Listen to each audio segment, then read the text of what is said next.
What did you say? Papada Sikret. What? Papada Sikret.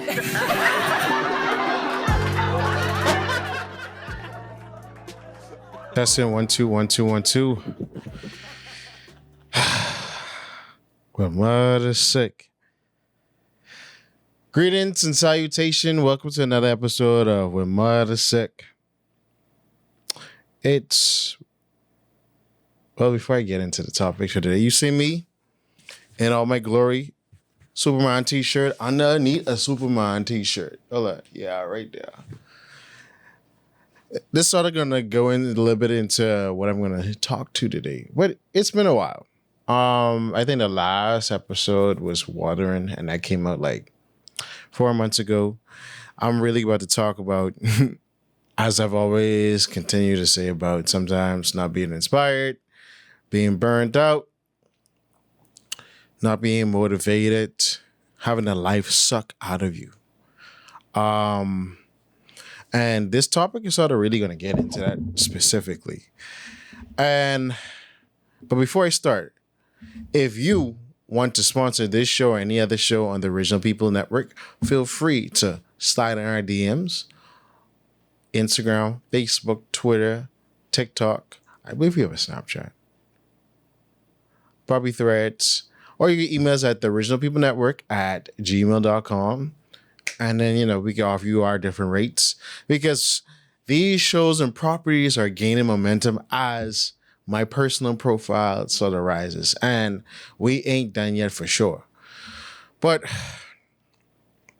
back to what I started out with was, and this is something I've been struggling with for a long time, but particularly it's been in the back of my mind and present in my mind among other things.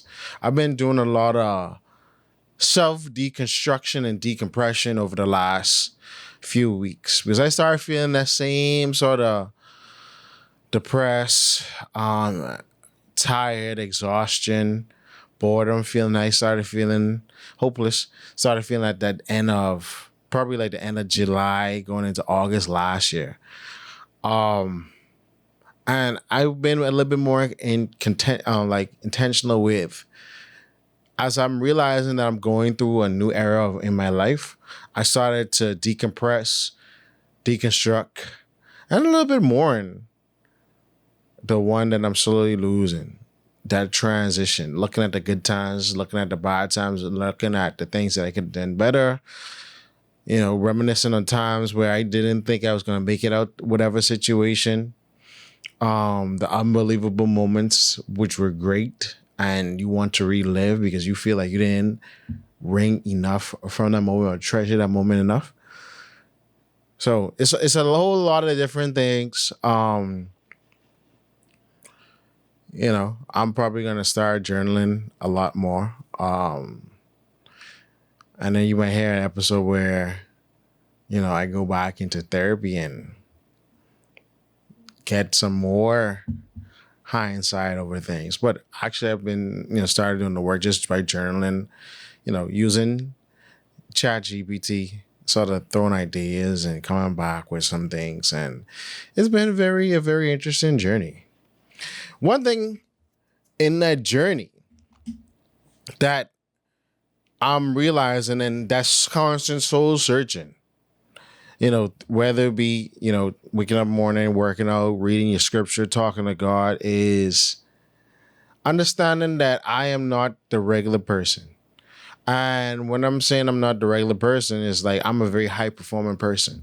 And when you're in a high performing individual, you're able to take a lot and do a lot with less. You're able to overperform over the crowd. You seem as a star-studded superstar, student talent, whatever field you're in, you always overachieve. You always exceed expectations. You do a fine job, and you're the standard in which everybody that comes behind you must look and see, and we must learn how to replicate that.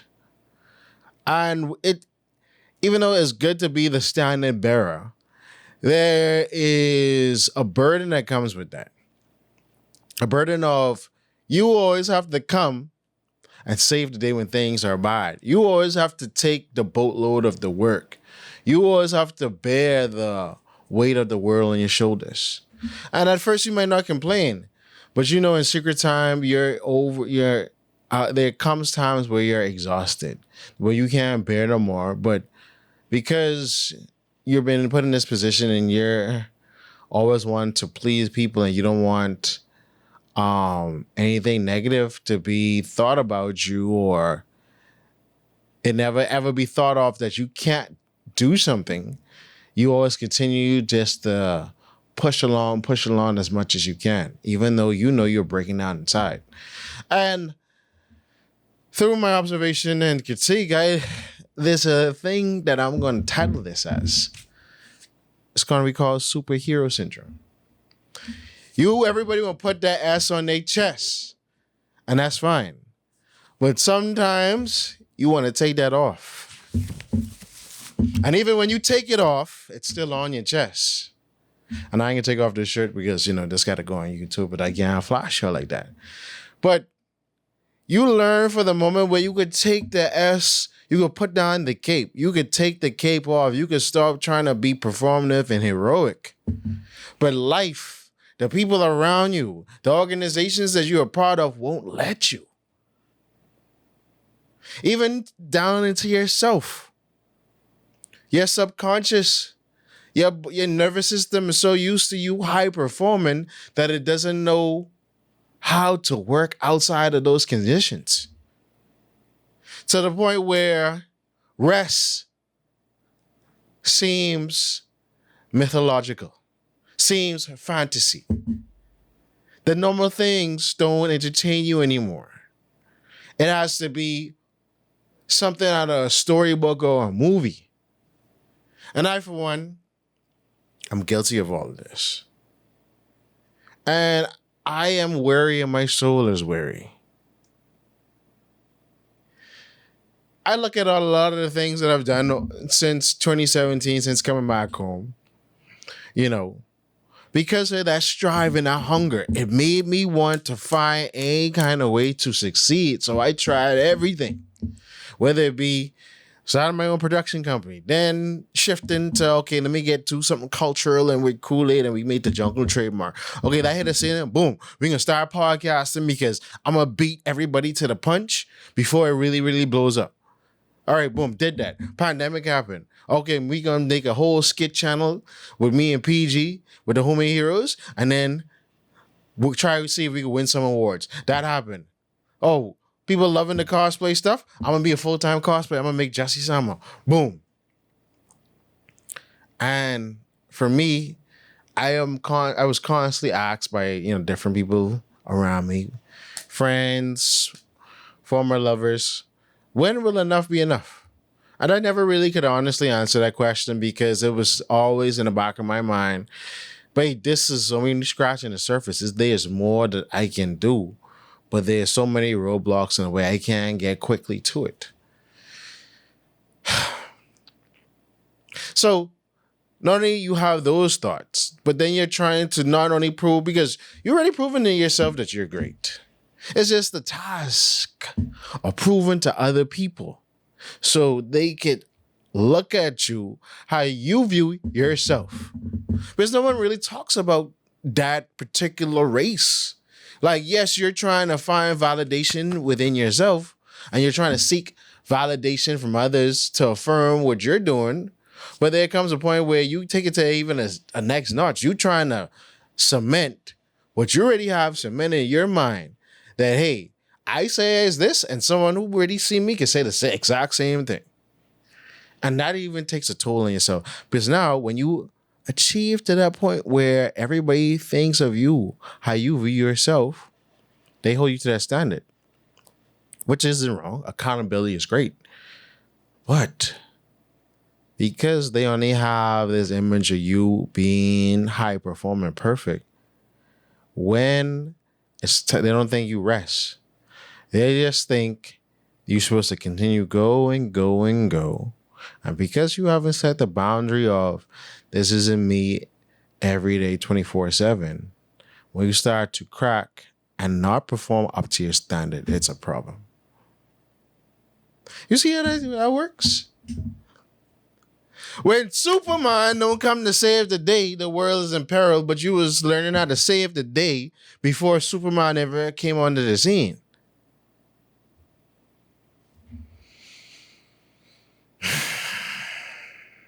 And it's another gripe of mine. What I see is when you have that foresight to see, not only you're blessed with amazing gifts, but you're blessed with the vision as well. You see when things should happen, when things don't need to happen, how it should happen, when it should happen. And when you identify problems, you provide the solutions. But most times, no one listens. And then most times, when calamity happen, it just proves that you were right all along. And you try not to be resentful and frustrated at those particular situations. And when those things keep continuously happen, you try not to be bitter and jaded. But listen here, folks, you do. I know I am. Because they even comes to a point in time when I wish I don't be right for a change.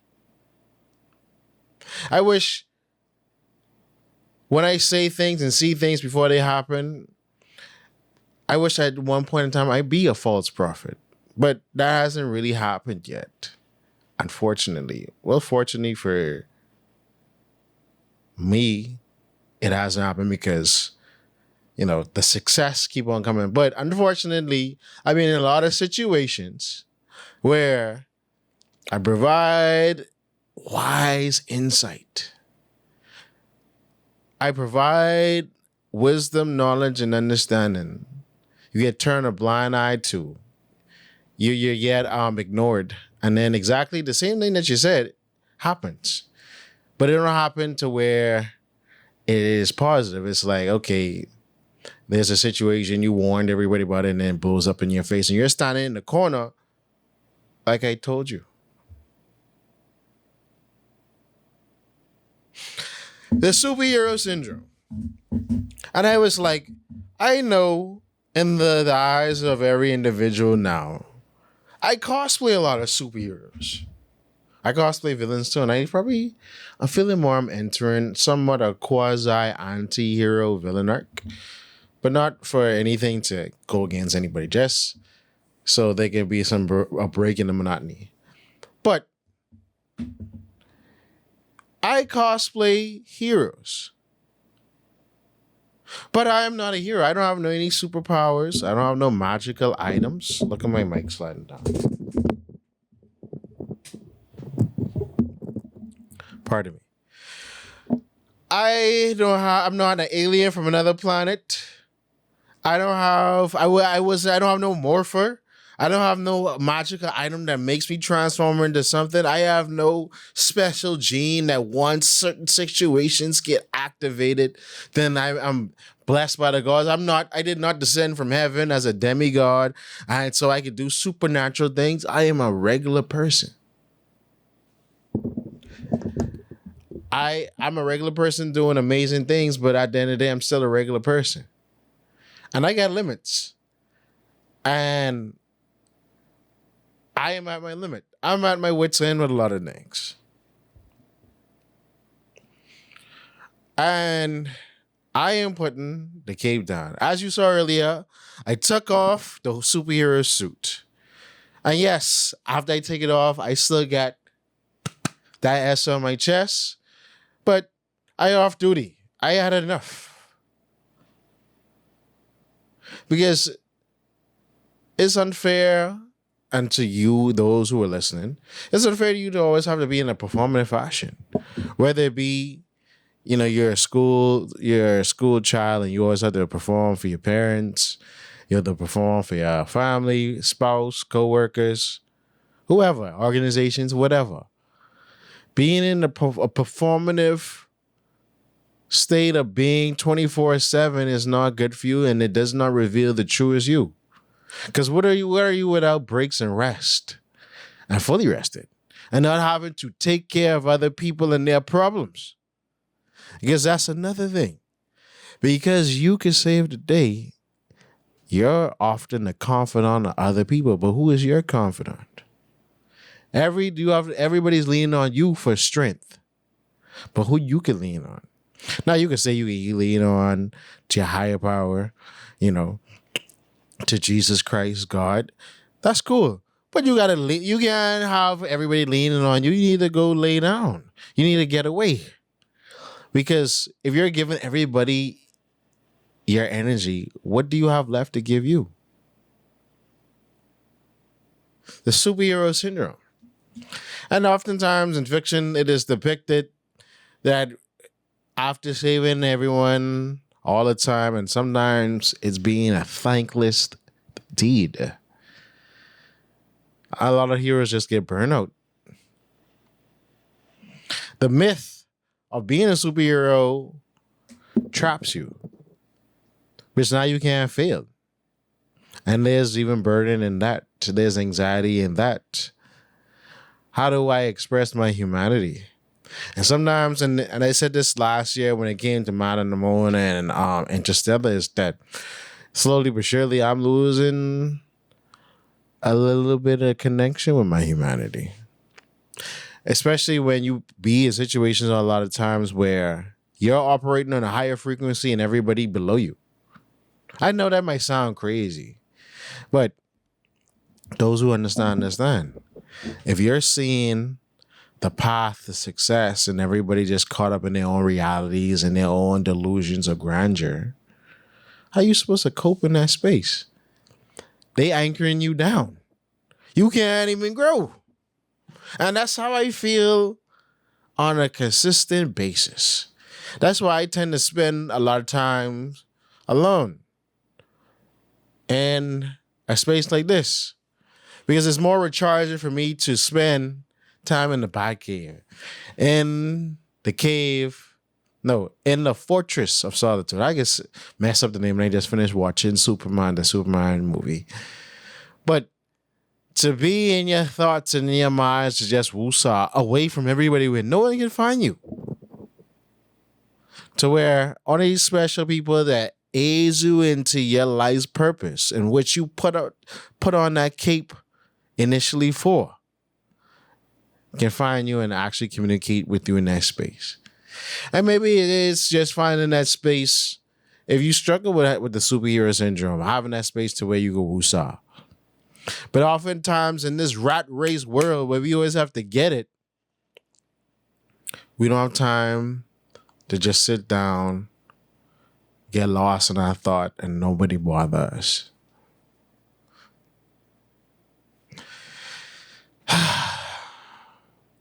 I know I'm preaching hard. I know there's other things that comes with the superhero syndrome. Like guilty of rest. Because you feel like if you rest, someone can get ahead of you. You can lose an opportunity. Something like that. But understand this. Everything that's good that's supposed to come to you will come to you. Regardless of whatever situation. But you have to prioritize yourself. Right now, I think, as of this recorded last weekend, on a weekend day, I was at work for almost a whole work shift. And I was like, no, this can't be. I just gave a day that I was supposed to use for rest and relaxation. Just because people said it was going to be, you was only going to use an hour turning 8 hours. So instead of getting mine, because of, the labor laws, you put in your time back.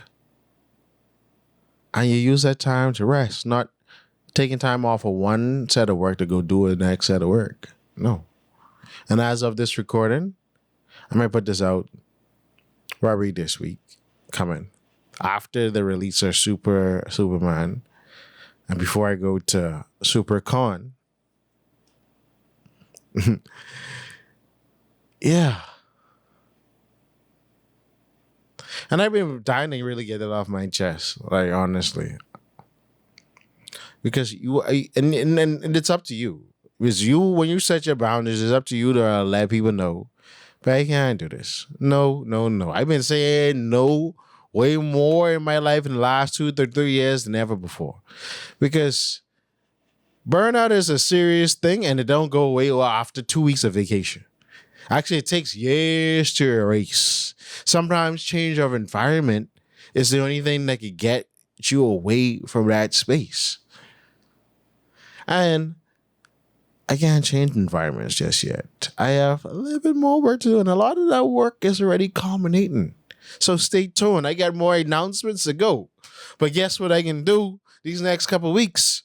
Relax myself. The cape is off. I tired of saving. I ain't doing no more saving. I talking sense. This is my blunt era. And that was another thing that I realized too last night is I put on this charming boyish persona for a very long time because I want to be viewed in a very good light. But slowly, that persona is being peeled away because I can't uphold it no more. I'm tired of upholding it because, and that's what made me start coming off being the people initially because I didn't want nobody to play with me. And then I was trying to get away from always being so serious and taking things so serious, and that's fine. But I think I have remixed and reworked what I'm trying to ultimately do. Just being blunt, just being open, just saying what I gotta say when I gotta say it, doing what I need to do, and not really appeasing anybody's feelings. And I ain't running on with nobody no more either. You can feel how you feel, and you can think how you can think, and that's it. So, welcome to the new era. I call this becoming the Godfather era, where I've already worked for what I need to work for, the respect and the adulation for all my peers. And now it's about building legacy. And what part of my legacy is I ain't putting up with no mess. I'm making that a public service announcement. I ain't doing it anymore. So, when you come to me, all ducks must be in a row. And I think people have gotten onto that already by now. I ain't got no more time to play around. As of this year, I'll be in my mid-30s. And I probably going to say, no, definitely, I'm getting married and having children soon. It's not going to be in the year 2025. But 2026 and beyond, don't be surprised. It's already in the interworkings. If you know, you know. But I ain't taking no more, no, bro. Don't think of me as the 2017 version of me, the 2018 version of me, the 2019 version of me, the 2020 version of me, the 2021, 22, 23, and not even the 2024. I actually don't even think about me the version right now because this is a transition version. This version is when you see a Pokemon, a Digimon, that phrase when they transform and they turn white. You don't even know what about to happen. So this version, you don't even know what about to happen. But the next version, for sure, cape off. Yeah, I got powers and I do things super. But wait, I ain't coming to save the day all the time. Especially when I pre-warned and put things in place for it to not happen or for things to go right. And when they go right, things are marvelous. But just watch, see, and know how the thing go. And all I got to say is, well, Mudda sick. Thank you again for listening to another episode of Okay, Things Coming Through. Thank you for listening and watching another episode of When Mudda Sick. I'm going to do more of these because there's more things I want to express, but this was like the first one. I think the path I'm about to go on is going to help a lot of people, men in particularly. And because as I deconstruct my life and deconstruct certain notions, I'm finally accepting a lot of things that I knew that it was true, but was afraid to accept. But like I said, if you want to sponsor this show or any other show on the Original People Network, slide in our DMs, Facebook, Twitter, Instagram, TikTok, or email us at theoriginalpeople@gmail.com. Look at me, almost forget. And stay tuned. I thank y'all for your support because a lot of y'all support the work. I'm glad that what I'm doing is finally paying off and getting to you. Y'all could go look back. There's a lot more content, but I think sometimes rehashing certain things for the newer followers, the newer people will help most definitely. So thank y'all for being with me. I am not saying I'm retiring. I'm just saying I'm gonna take last moments to focus on what needs to be done for sure. And with that, peace and love. Yeah, you see.